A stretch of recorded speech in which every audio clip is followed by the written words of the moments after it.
మా చిన్నత్తయ్య చూసారండి, తమలపాకులు, తులసి చెట్టు, డబ్బా ఇదిగోండి తమలపాకు చూసారా ఎక్కడి నుంచి ఎక్కడికి పాకిందో. లైల్ బాబే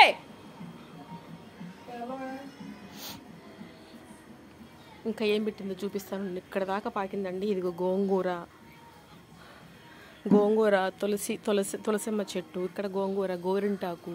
ఏమండి నల్లేరండి, నల్లేరు చెట్టు అండి. వావ్, చూసారా నల్లేరు చెట్టు. లైల్ బాబు నల్లేరు చెట్టు పెట్టావా?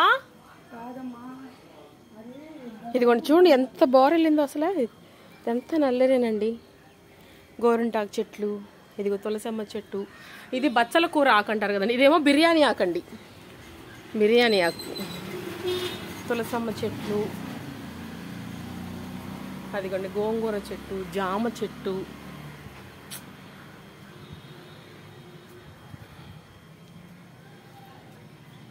నల్లేరు చెట్టుతో ఎన్నో ఉపయోగాలు ఉన్నాయండి, అది మీకు తెలిసిందే.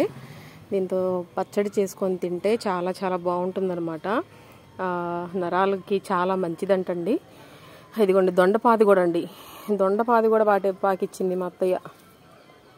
ఇదిగోండి ఆకులు చూసారా, ఈ ఆకులు కూడా చాలా మంచిదంటండి. ఇదిగోండి చక్కగా ఈ గనుపులుగా చక్కగా తీసుకొని మనం ఎండుమిరపకాయలు, శనగపప్పు అన్నీ వేసుకొని చక్కగా దోరగా వేపుకొని పచ్చడి చేసుకొని తింటే చాలా చాలా మంచిదండి. చూడండి ఎంత బారు పాకిందోనండి అసలు చక్కగా. ఇక్కడ ఒక్కసాటే పెట్టావా నల్లేరు? ఇవేంటివి పొట్టకాయలా, బీరకాయ?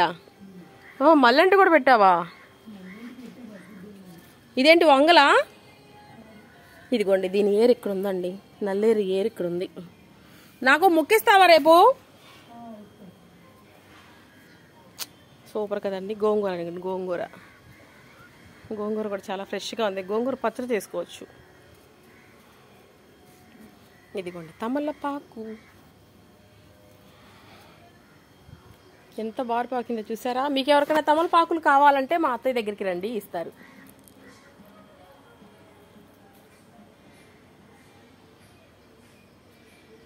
ఇదేంటి చిక్కుడుకాయ పాదా? చిక్కుడుకాయ పాదు చూడండి, డాబా పైకి పాకిచ్చారు చూసారా. ఇది కాకరకాయ అనుకుంటుగా. వంకాయకి పూత పడింది. పసుపు,